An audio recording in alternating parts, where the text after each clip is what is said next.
कृष्णा। जगत गुरु श्रील प्रभुपाद महाराज की जय।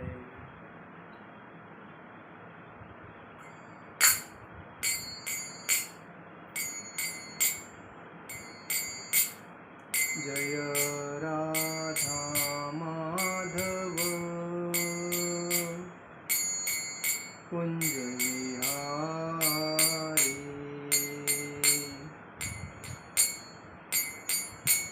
जय राधा माधव कुंज विहारी।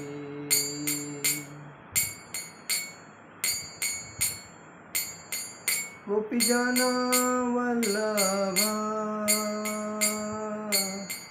गिरिवरधारी।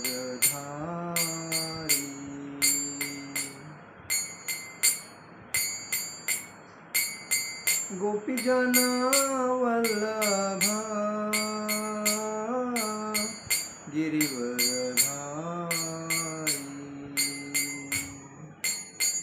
यशोदानंदन ब्रजजन रंजन। यशोदानंदन ब्रजजन रंजन। यमुना तीरावनचारी। यमुना तीरावनचारी। जय राधा माधव कुंज विहारी।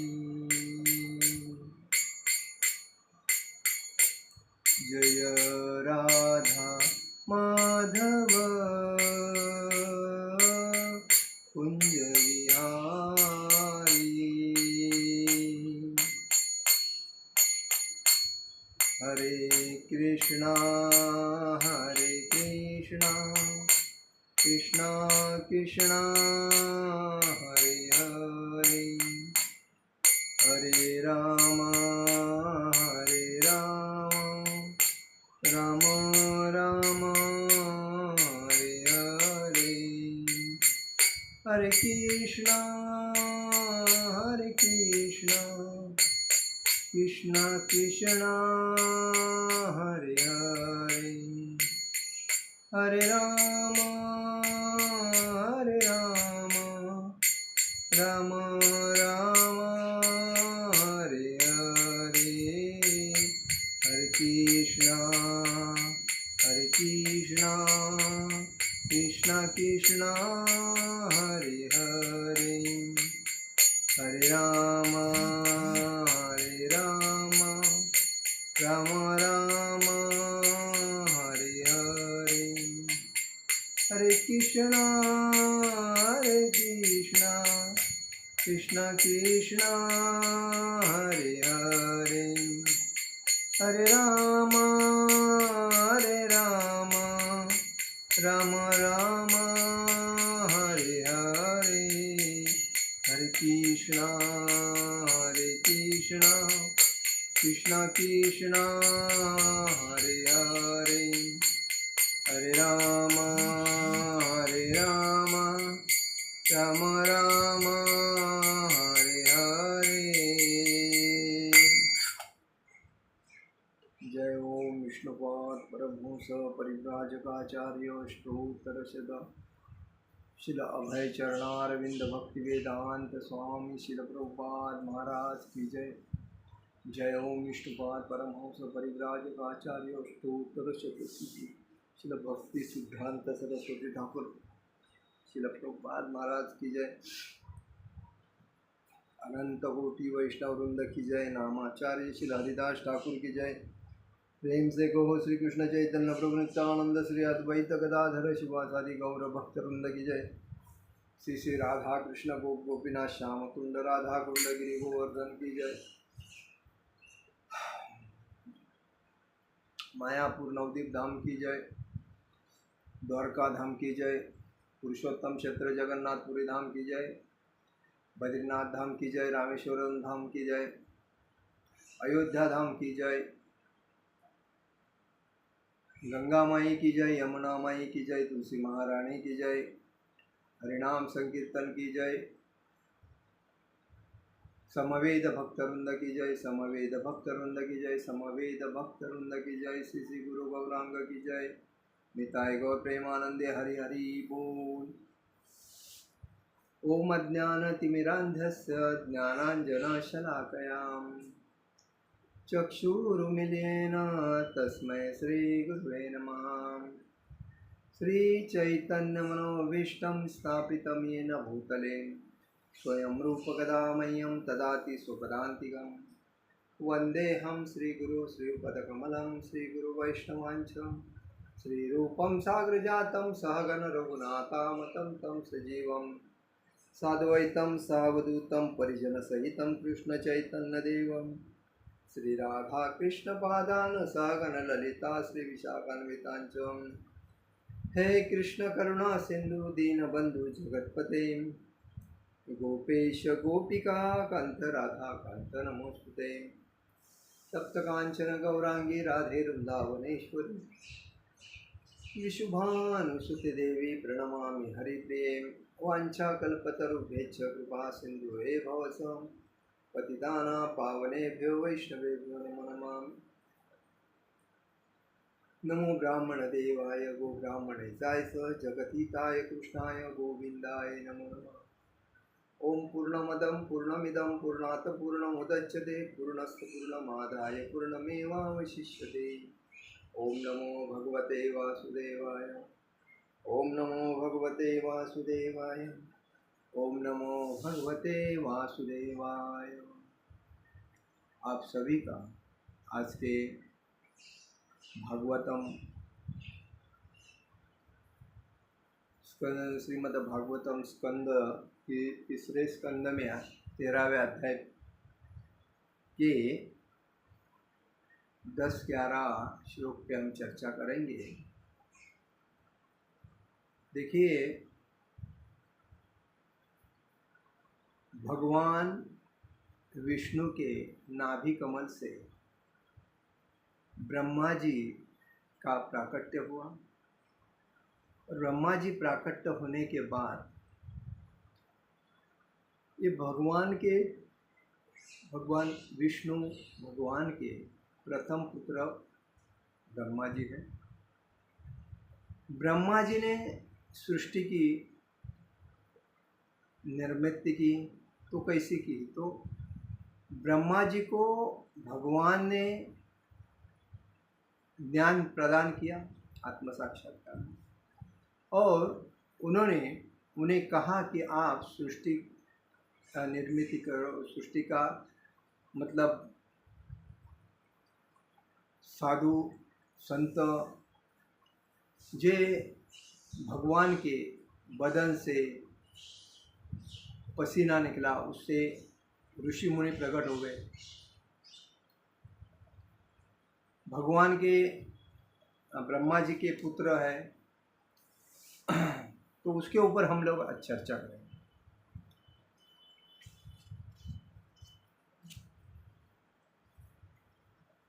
ब्रह्मोवाच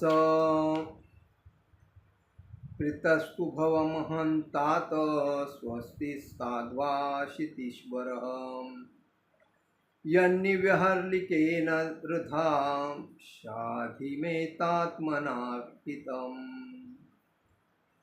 ब्रह्मोवाच प्रीतस्तु भवाम्यहं तात स्वस्तिस्ताद्वाशितीश्वरः यन्निव्यहर्लिकेन यहदा शाधिमेतात्मनार्पितम्।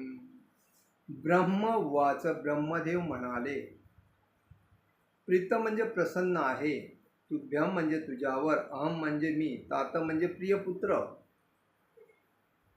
स्वस्ती म्हणजे सर्व कल्याण, तात म्हणजे व्हावे, वाम म्हणजे तुम्हा दोघांचेही, शिती ईश्वर हे जगताचे स्वामी, यत म्हणजे कारण, निर्व्यलिकेन म्हणजे पूर्णपणे, विनाट अट, हदा म्हणजे अंतकरणपूर्वक, शाधी म्हणजे आदेश द्या, मा म्हणजे मला, इति म्हणजे अशा प्रकारे, आत्मना म्हणजे स्वतः, अर्पितम म्हणजे शरणागत। ब्रह्मदेव म्हणाले, माझ्या प्रिय पुत्रा, हे जगताचा स्वामी, मी तुझ्यावर अत्यंत प्रसन्न आहे आणि तू व तुझी पत्नी अशा दोघांचेही मी सर्व कल्याण इच्छितो. माझ्याकडून आज्ञा प्राप्त करण्यासाठी तू अंतःकरणपूर्वक व निसंकोचपणे मला शरणाला आहे.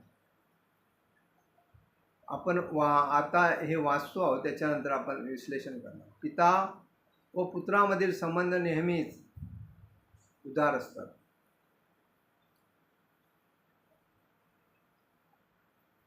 पिता पुत्र हमेशा पिता जे वडील असतात त्या वडिलांना आपल्या मुलाबद्दल अभिमान असतो.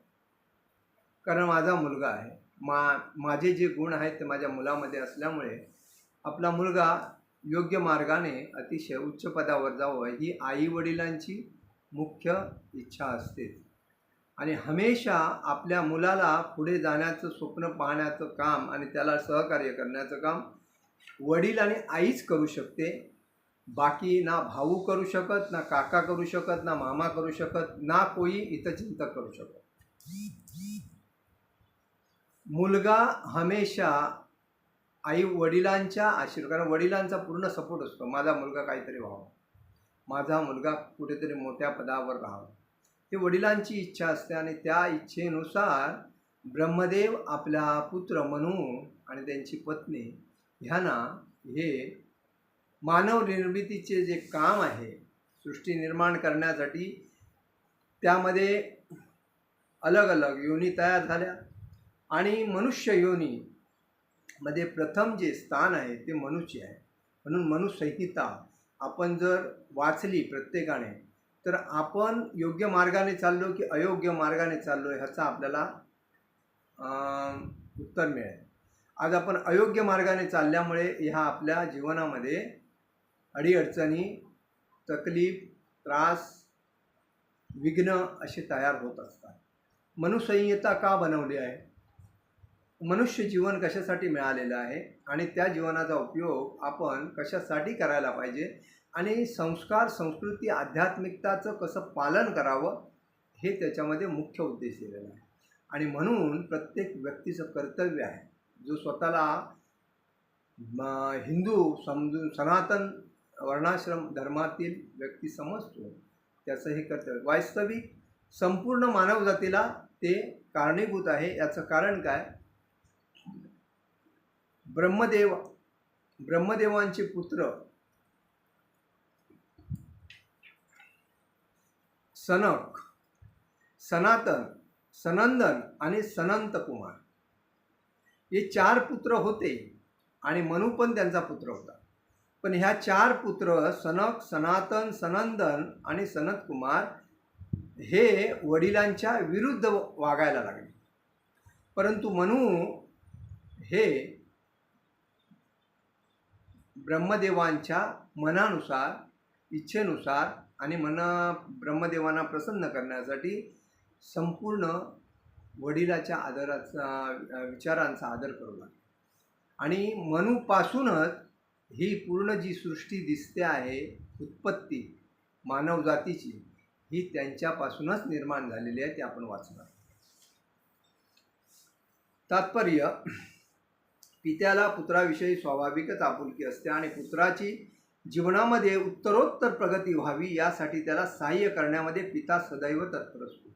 मुलाचं भवितव्य उज्ज्वल वडीलच बघू शकतात, बाकी कोणी नाही.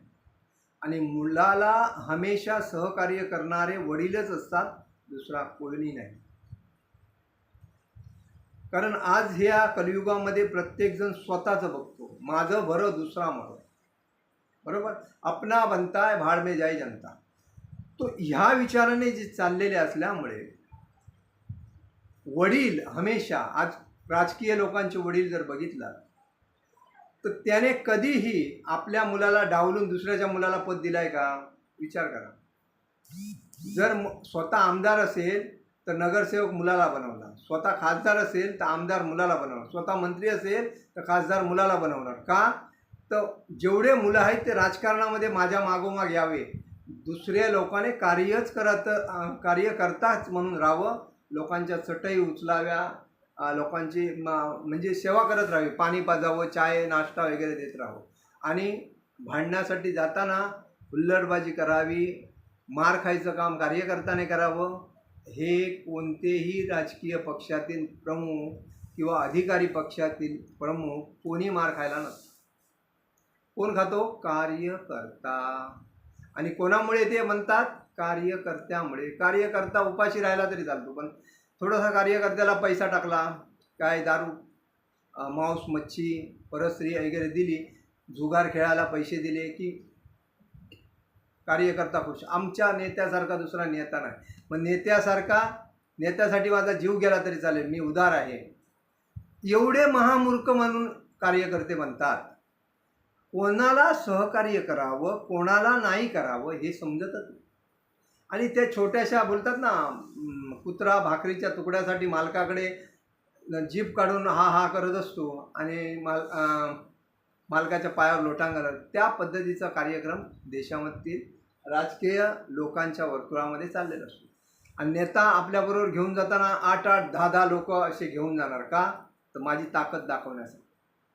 आणि ह्यामुळेच लोक गरीब. आणि मग एखाद्याला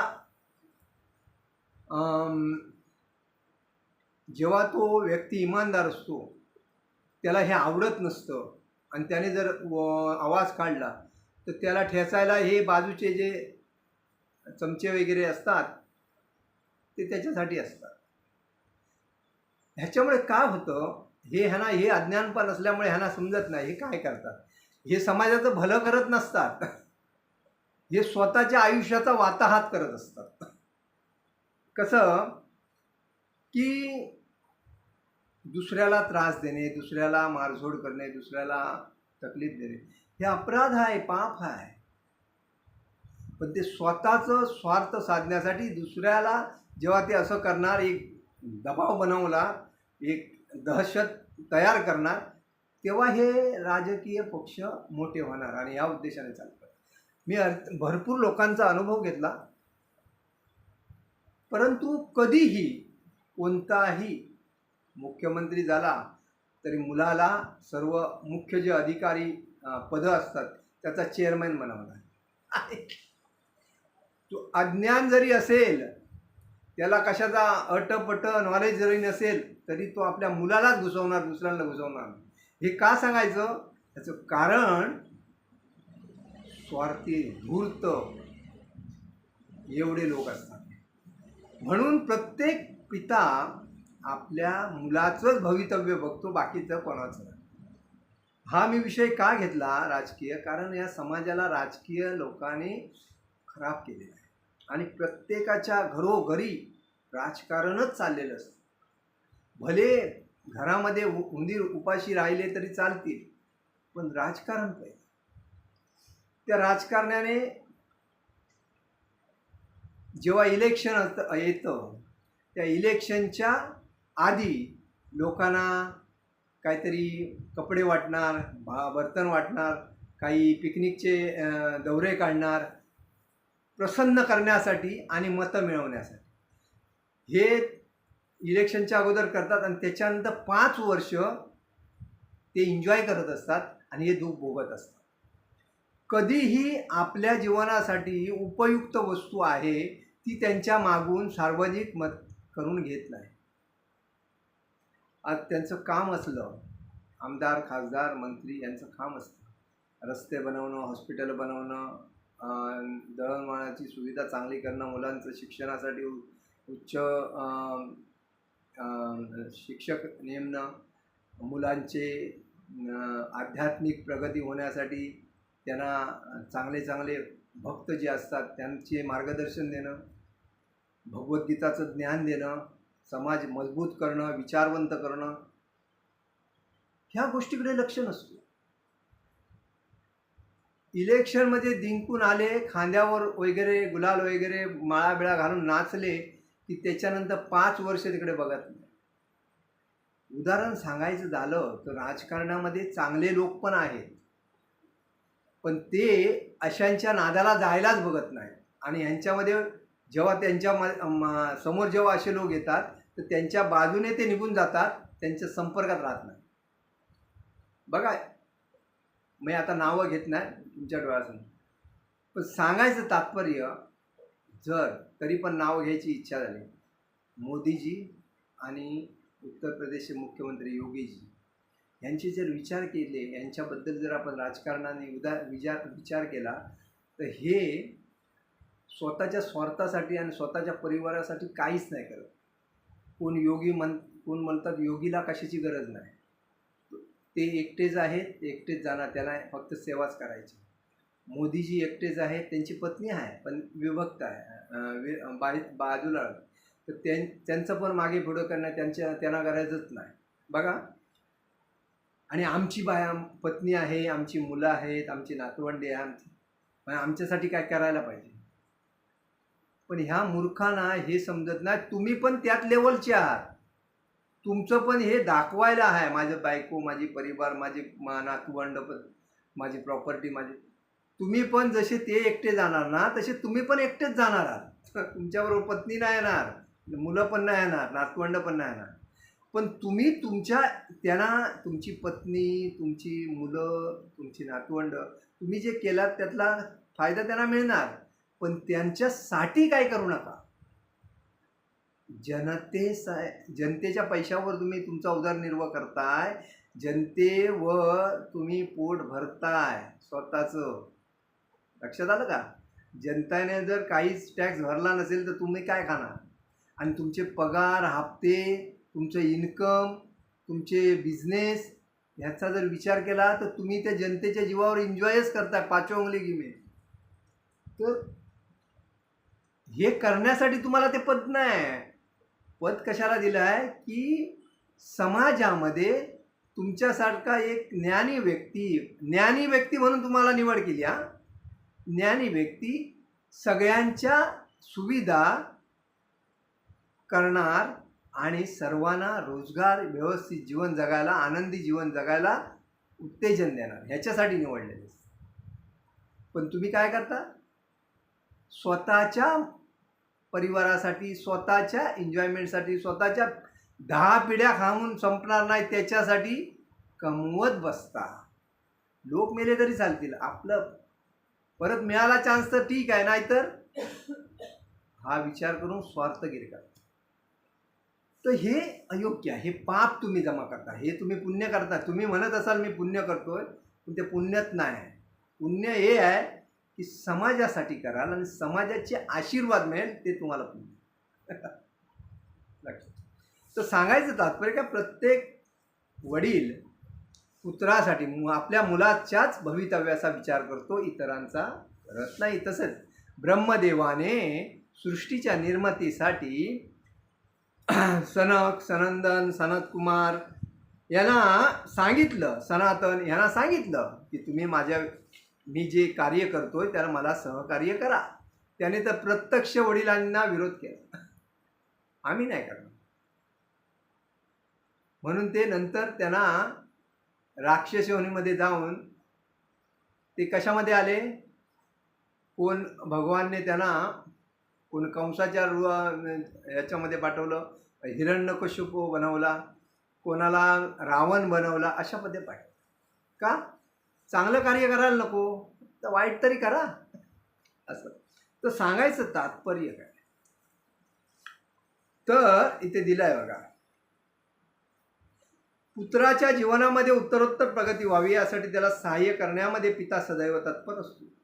पित्याची सदिच्छा असूनही पुत्राने व्यक्तिगत स्वातंत्र्याचा दुरुपयोग केल्यामुळे त्याची कधी कधी दिशाभूल होते. प्रत्येक जीवाला, मग तो कितीही मोठा वा छोटा असला तरी वैयक्तिक स्वातंत्र्य असते. जर पुत्राला पित्याकडून विनाअट मार्गदर्शन घेण्याची इच्छा असेल तर पिता त्याला सर्व प्रकारे सहाय्य करतो आणि मार्गदर्शनासाठी 10 पट अधिक उत्सुक होतो. बघा, कारण मुलावर वडिलांचं जास्त प्रेम असतो. आता बघा, बेटी बचाव बेटी पढाव, कारण प्रत्येक घरामध्ये लोक काय म्हणायचे, मला पुत्र व्हावं, पुत्रप्राप्ती व्हावी. पुत्री नको, पुत्री आली की खर्च वाढणार. मग काही लोक तर प्रेग्नेंट पत्नी राहिल्याच्या नंतर ते गर्भधारण करून बघतात लिंग कोणतं आहे, पुत्र आहे का पुत्री आहे, पुत्री आहे नाही पाहिजे, असं पण करतात. पण गव्हर्नमेंटने आता बंदी घातली. म्हणजे किती मूर्ख लोक आहे. अरे जेवढे पुत्र तेवढ्या पुत्री पण पाहिजे. अरे पुत्रीच नसेल तर ते पुत्र काय करणार? आपलं जे हे संसार परंपरा आहे ही चालण्यासाठी, संसारची वृद्धी होण्यासाठी जेवढा पुत्र महत्त्वाचा आहे ना, तेवढी पुत्री पण महत्त्वाची आहे. वास्तविक पुत्री जास्त महत्त्वाची. कारण जी मुलगी घरची असते ना, ती वडिलांना, आईला कधी उलट उत्तर करत नाही. आई वडिलांचा आदर करणार, आई वडिलांची म्हातारपणी सेवा करणार, जवान म्हातारपणी सेवा करणार. दुसरी गोष्ट, आपल्या घरची जी गोष्ट आहे कधी बाहेर नाही सांगणार. वडिलांच्या बद्दल तिच्या मनामध्ये एवढा अभिमान असतो की माझे बाप, माझ्या बाबा, त्यांनी काय नाही दिलं तरी वडिलांवर जीव की प्राण असते, आईवर जीव की प्राण असते मुलीचं. पण मुलगा, जो मुलगा, वडील त्याच्यावर, आई वडील जास्त प्रेम करतात, पण मुलगा आई वडिलाने काहीतरी दिलं तर ते ठीक आहे, आणि जर नाही दिलं मग आई वडिलांबद्दल द्वेष करायला सुरुवात ताबडतोब. मग त्याने बघा, तो बाजूचा मुलगा, काय त्यांची परिस्थिती, पण ते गाडी बाईकने चाललेले आहेत. आमच्या घरी काय सायकल आहे, आमचे पप्पा काय घेत नाही, काय नाही, अरे काय चिकू मारवाडी बोलायला सुरू. आजकालची पोरं तर अशी बोलतात, बघा लोकांच्या वडील काय करतात, प्रॉपर्टी वगैरे म्हणून मुलांच्या नावावर करतात. तुम्ही काय केलात आमच्यासाठी? 2 टाइम अन्न घातलात, चड्डी बॉडी दिलात, आणि काय केलात? काय मिळवून ठेवलात? स्पष्ट बोलतात. म्हणजे किती महामूर्ख मुलं आहेत. का तर त्यांना लहानपणी म्हणजे वयाच्या 5व्या वर्षी मुलाला आध्यात्मिक ज्ञान देणं महत्त्वाचं आहे. प्रल्हाद महाराजांना वयाच्या 5व्या वर्षापासून शाळेत घालायला सुरुवात केली. आपण आपला 5व्या वर्षापासूनच शाळेत घालतो, पण शाळेमध्ये हे जे ज्ञान आहे हे शिकवणं महत्त्वाचं. ते ज्ञान जेव्हा कंटिन्यू त्यांच्या डोळ्यात, आजकाल मोबाईल झाल्यामुळे मोबाईलमध्ये आई वडील काय करतात, मुलांचा लय कंटाळा देऊ नये मुलाने, मग त्याच्या हातात कार्टूनचा एक व्हिडिओ देतात आणि त्याला म्हणतात गप्प बस रे बाबा, हे बघ किती चांगला आहे बघ. तो कचरा आपल्या डोक्यात भरून घेतो, आणि डोक्यात कचरा भरून घेतल्यावर आई वडिलांवर काय विचार करणार तो डिपेंडेंट होतो आई वडिलांवर. डिपेंडेंट झाल्याच्या नंतर त्याला बुद्धीच नाही, कोणी चांगलं काही शिकवलंच नाही, तर तो काय आई वडिलांबद्दल संस्कार करणार, आई वडिलांचा आदर कसा करणार, इतरांचा आदर कसा करणार. मोठे आणि लहान, आजकालची पोरं लाथ मारतात आणि पुढे चालतात. का? संस्कारच नाही. अरे पाय लागला, पाया पडलं पाहिजे, एक वैष्णव आहे यार, भक्त आहे, वडीलधारी आहे, नमस्कार केला पाहिजे. पण ज्यांच्या घरामध्ये संस्कार आहे ते हमेशा त्यांची जे पुत्र आहेत ते संस्कारिक पुत्र असतात, त्यांना पुत्र बोलतात, आणि जे संस्कारिक पुत्र नसतात त्यांना मूत्र बोलतात. या लक्षात ठेवा. तर असून नसून सारखे असतात ते. जे मूत्र असतात ना, जे नसलेले चांगले, परंतु जे पुत्र असतात त्यांचा वडिलांना अभिमान असतो.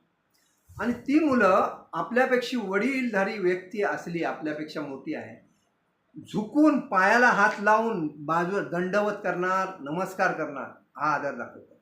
हे संस्कारिक घराण्याचं पहिलं काम. नाहीतर आपल्यापेक्षा जो व्यक्ती मोठा आहे त्याचा आदर करणं हे आपलं पहिली संस्कृती आहे. संस्कार ह्यापासून तयार होतात.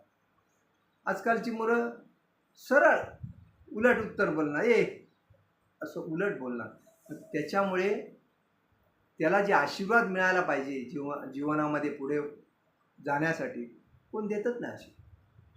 मग तो आउटलाईनीला जात नंतर नशेखोर बनतो, वेश्या व्यवसाय, जुगार, अशा नको त्या लाईनीला जातो. आणि नको त्या लाईनीला गेल्याच्या नंतर माणसाला महत्त्वाचे आशीर्वाद असणं महत्त्वाचं आहे. ज्याच्या जीवनात जे लोक जास्तीत जास्त आशीर्वाद देतात ना, त्याचं जीवन बघा सफल असतं, आणि तो एखाद्या प्रतिष्ठित पदावर जाऊन देशाचं भवितव्य चांगलं. निंदा करणारे निंदा करत राहणार, वाईट बोलणारे बोलत राहणार, त्याच्याकडे कधीच बघू नये. त्यांचं काम आहे तुम्हाला लोटण्यासाठी धक्का देणं, निंदा करून, त्याने असं केलं, त्याने असं केलं, कारण हे काही करू शकत नाही. मग कहावत आहे, कोणत्या झाडावर लोक दगड मारतात? ज्या झाडावर एक आंब्याचं झाड आहे आणि एक दोन्ही आंब्याची झाडं आहेत, पण एका झाडावर आंबे लागलेले आहेत आणि पिकलेले आहेत, म्हणजे चांगले आहेत, आणि दुसऱ्या झाडाला आंबेच नाही आहेत. मग लोक कोणत्या झाडावर दगड मारणार? समाजामध्ये असे लोक आहेत, माणूस आहेत, पण जे ॲक्टिव्ह आहेत आणि जे हुशार आहेत ते हमेशा आजूबाजूला बघत नाही, ते आपल्या धोरणावर लक्ष ठेवतात. गोल माझा काय, तर ते असल्याचे बोलतात, हत्ती चलता है कुत्ता भोगता है, असल्या भोगण्यावर हत्ती कधी बघत नाही, तसे ते चालतात. आणि ते चालल्याच्या नंतर तर सांगायचं तात्पर्य काय, जे आंबे लागलेले झाड आहे त्याच्यावर लोक दगड मारतात, आणि जे आंबे न लागलेले झाड आहे त्याच्यावर दगड मारतच नाही.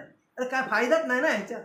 तर असा समाज आहे. त्याच्यामुळे जो ज्ञानी आहे, जो हुशार आहे, जो काहीतरी करू शकतो, त्याच्याबद्दल निंदा करतच असणार. आणि अशी निंदियाचे घर असावे शेजारी, हे शास्त्र काय. निंदा करणार तेव्हा तुम्ही पुढे जाणार, ज्याची निंदाच नाही होत तो काय जाणार. म्हणून सांगायचं तात्पर्य ते इथे सांगितलेलं आहे. तर वडिलांचं मुलाला 10 पटी अधिक उत्सुक मदत करायला उत्सुक असतात.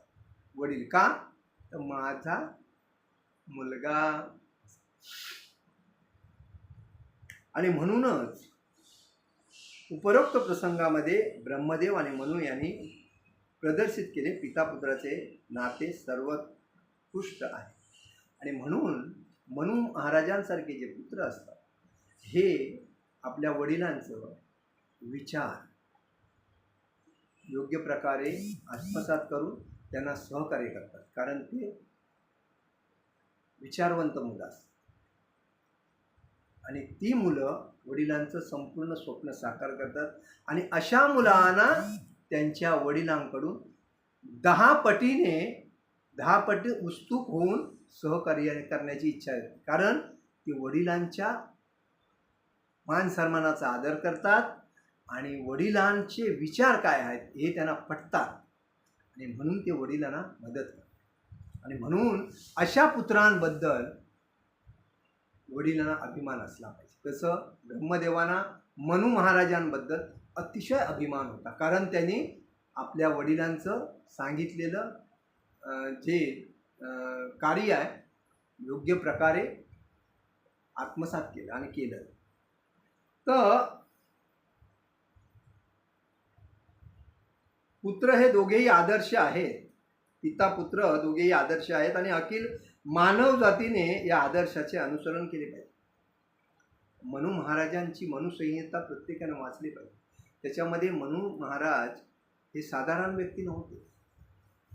ह्यांनी पूर्ण सृष्टीमध्ये उत्पत्ती तयार केली. आणि आज हे जेवढे देश, जेवढे पब्लिक हे कोणापासून तयार झालेले, हे सर्व ऋषीमुनींपासून. हिंदू भारतामध्ये ऋषीमुनींपासून, पण बाकीचे जिकडे तिकडे आहे ते मनु महाराजांपासूनच उत्पत्ती झालेली आहे. पुत्र झाले, पुत्रांचे पुत्र झाले, पुत्रांचे पुत्र झाले, पुत्रांचे पुत्र झाले, पुत्रांचे पुत्र झाले, पुत्रांचे, अशी ही परंपरा चालत गेलेली आहे. म्हणून आम्हाला जर कोणी असं विचारलं आम्ही कोणत्या ह्याच्यामध्ये आहोत गोत्रामध्ये, तर आपल्याला माहिती पडत नाही. परंतु आम्ही पण ऋषींच्या माध्यमातूनच आमचं उत्पत्ती झाली. परंतु आमच्या 1-2 पिढ्या आम्हाला ध्यानात राहतात, कारण आमच्या आईवडिलांनी सांगितलंच नाही. तर आमचे वडील, आमचे दादा, आमचे परदादा आणि खापरोबा हे 5 प्रत्येकाच्या डोक्यात. त्याच्या पुढची जी परिस्थिती आहे, ही कोण बाजूला बसलेला भाऊ जरी असला आपला चुलत लांबच्या तरी आपल्याला माहिती पडत नाही हा आपला कोण आहे.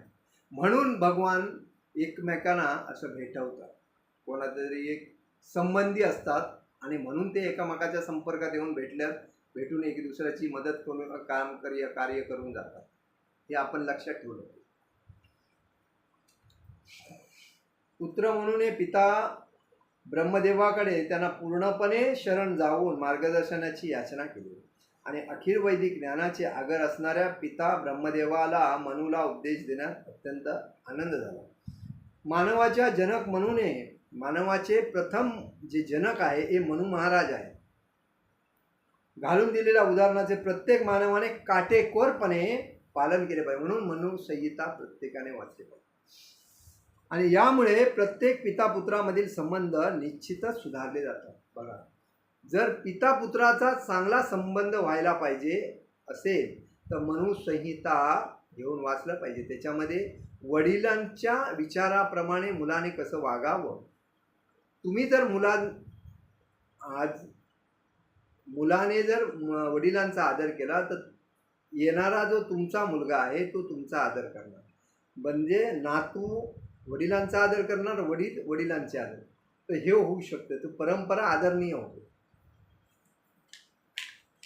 एतावत्यात्मजयवीर कार्या पच्चिती गुरौ शक्ता प्रमत्ते गृहेत सादरम गतमस्तरे. हे वीरा, एका पुत्राच्या पित्याशी कसा संबंध असावा याविषयी पुत्र म्हणून तुझे उदाहरण अगदी योग्य आहे. म्हणजे मनू महाराजांना बोलताय की वडिलांबरोबर मुलाने कसं वागावं हे मनू महाराजांच्या वागणुकीनुसार मुलांना समजू शकतो. अगदी उदाहरण अगदी योग्य आहे. ज्येष्ठांचा अशा प्रकारे सन्मान करणे आवश्यक आहे. जो मनुष्य मस्तराच्या पलीकडे आणि सुज्ञ आहे तो पित्याची आज्ञा मोठ्या आनंदाने स्वीकारतो आणि आपल्या पुऱ्या सामर्थ्यानेशी तिचे पालन करतो. बघा, वडिलांचे आशीर्वाद किती महत्त्वाचे असतात मुलांना. जो मुलगा आपल्या वडिलांचं ऐकतो आणि वडिलांच्या विचाराने चालतो त्या मुलाला वडिलांचे आशीर्वाद एवढे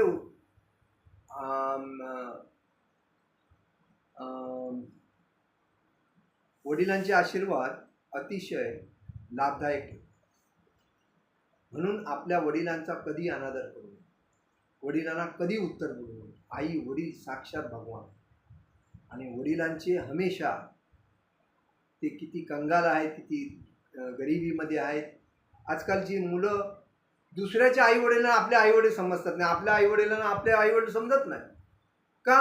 गरीब आहे. त्यांचे वडील बघ, ते माझे बाबा, ते माझे. अरे क्या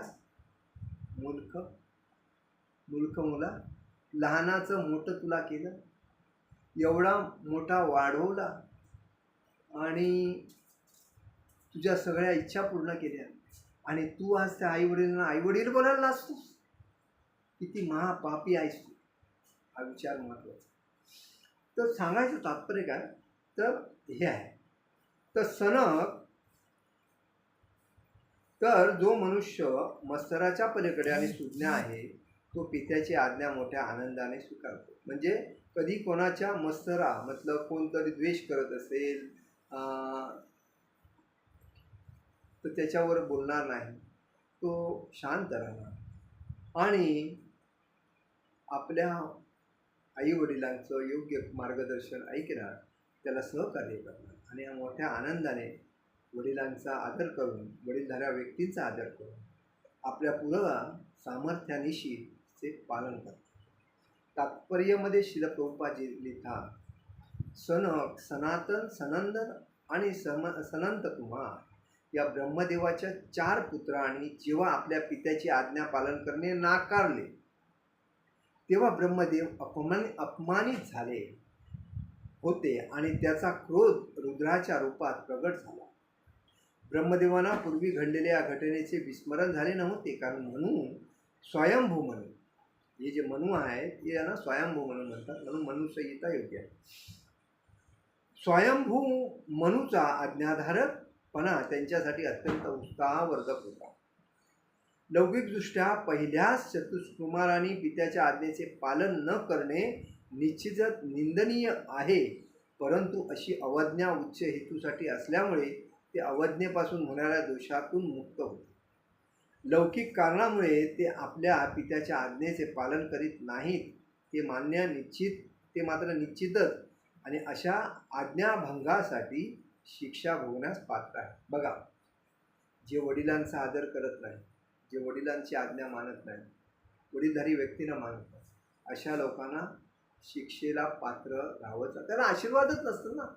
माणसाने पुण्य कमवलं पाहिजे, आशीर्वाद लोकांचे मिळवले पाहिजे, हे जीवनाचं मुख्य काम आहे. जर तो संस्कारिक नसेल, संस्कृती आध्यात्मिकता उसकी त्याच्या त्याने ऐकलेलीच नसेल, काय खाओ पिओ एन्जॉय करू ह्याच्यामध्ये जर दंग असेल तर तो काय करणार? तो पाप आणि अपराधाचा डोंगर बनवून आपल्या जीवनात घेणार आणि लाईफ टाईम तो त्रास भोगणार. आणि म्हणूनच हे सांगितलेलं आहे ते मात्र निश्चित अशा आज्ञाभंगासाठी शिक्षा भोगण्यास पात्र आहे. म्हणून आपल्या पित्याच्या आज्ञेचे भौतिक कारणासाठी केलेले पालन निश्चितपणे मत्सरापासून मुक्त होते आणि भौतिक जगात सामान्य माणसाने मनुच्या उदाहरणाचे अनुसरण करणे अत्यावश्यक आहे. ते सांगितलेलं आहे, सतोमस्तामपत्यानि सदृशानात्मनो गुणे उत्पाद्यशास्त्र धर्मेन गायज्ञे पुरुष यजाम. तू माझा आज्ञाधारक पुत्र असल्याने मी तुला आज्ञा करीत आहे की तू आपल्या पत्नीच्या गर्भात आपल्यासारखीच गुणवान अपत्य निर्माण कर.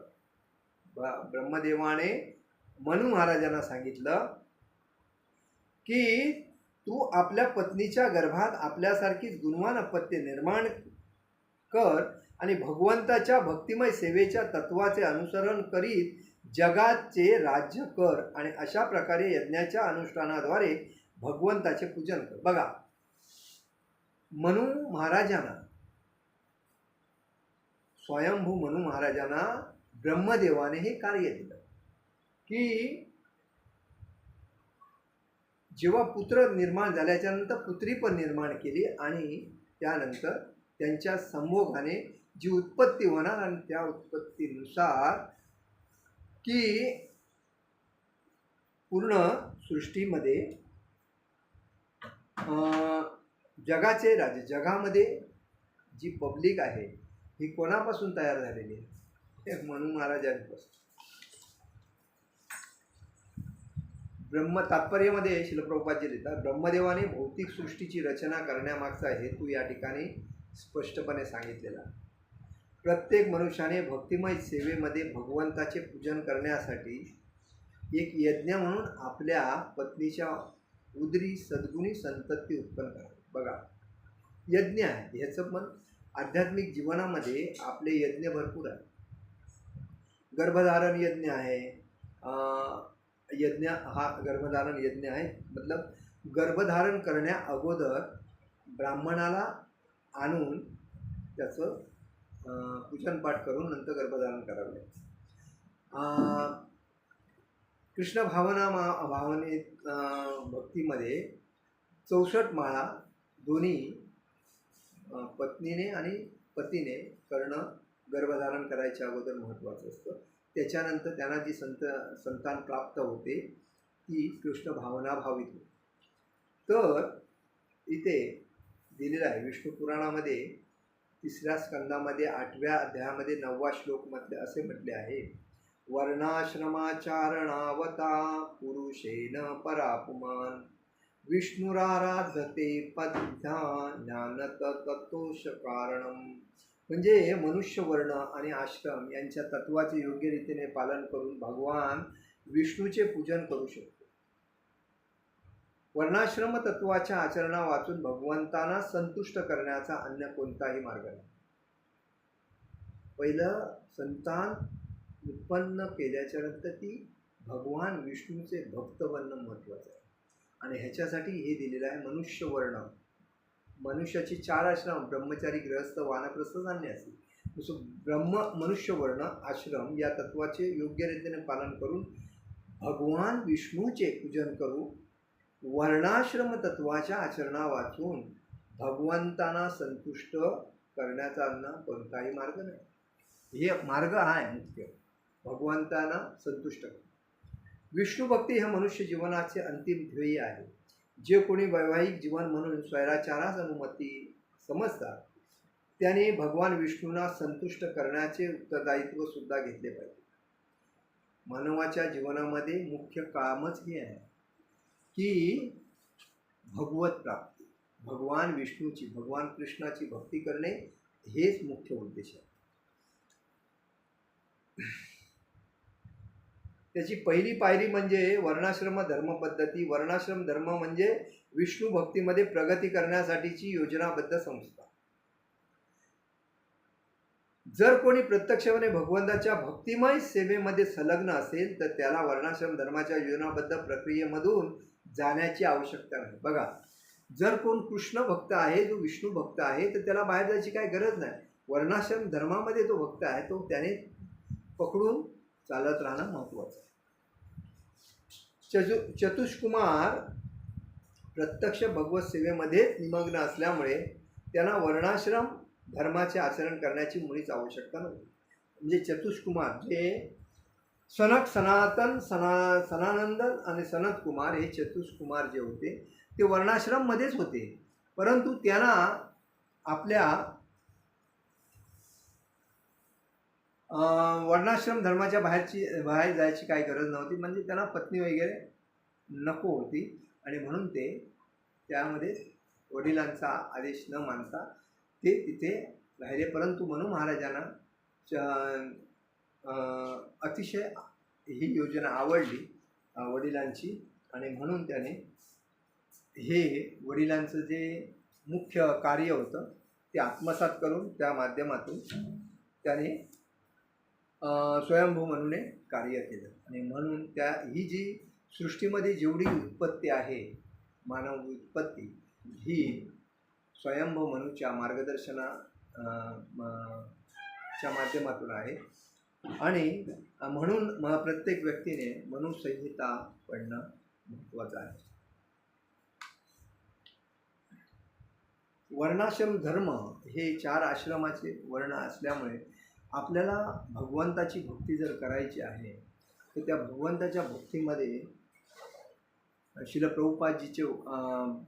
प्रभुपादजी ज्यावेळेस लहान होते त्यावेळेस त्यांच्या आईवडिलांनी त्यांना योग्य मार्गदर्शन दिलं आणि वर्णाश्रम धर्माची पूर्ण जानकारी दिली. मार्गदर्शन दिल्याच्यानंतर ते आपला नोकरी पण करत होते, व्यवसाय पण करत होते आणि भक्ती पण करत होते. आणि भक्ती करता करता त्यांना ज्यावेळेस एका गुरुचं मार्गदर्शन मिळालं, त्या गुरुच्या मार्गदर्शनानुसार त्यांना त्यांच्या वडिलांची जी इच्छा होती की माझा मुलगा राधाराणीचा भक्त व्हावा आणि भक्तीचा प्रचार करावा, तर त्या माध्यमातून जे गुरु मिळाले त्यांना भक्ती सिद्धांत सरस्वती ठाकूर, त्या माध्यमातून त्याने त्यांचं मार्गदर्शन ऐकलं आणि ते ऐकल्याच्या नंतर त्याने पूर्ण जगामध्ये जाऊन, अमेरिकेमध्ये जाऊन भगवत भक्तीचा प्रचार केला.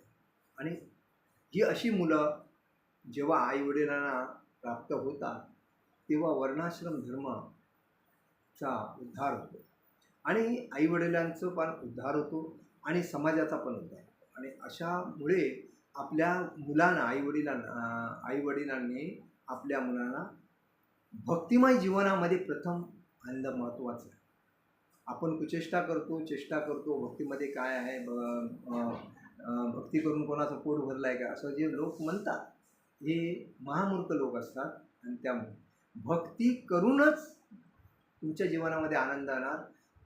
आणि तुम्ही किती पैसा मिळवलात, किती पद प्रतिष्ठा मिळवलात तरी तुम्हाला भगवंताच्या आशीर्वादाशिवाय तुम्हाला काय मिळूच शकत नाही. हे तुम्ही तुमच्या डायरीमध्ये लिहून ठेवू शकता.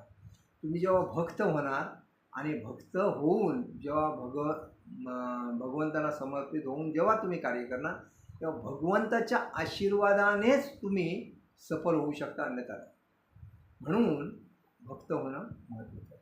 हरे कृष्ण कृष्ण कृष्ण हरे हरे, हरे राम राम राम हरे हरे. जगद्गुरु श्रील प्रभुपाद महाराज की जय. परम पूज्य लोकनाथ स्वामी महाराज की जय. निताय गौर प्रेमानंदे. हरि हरि बोल.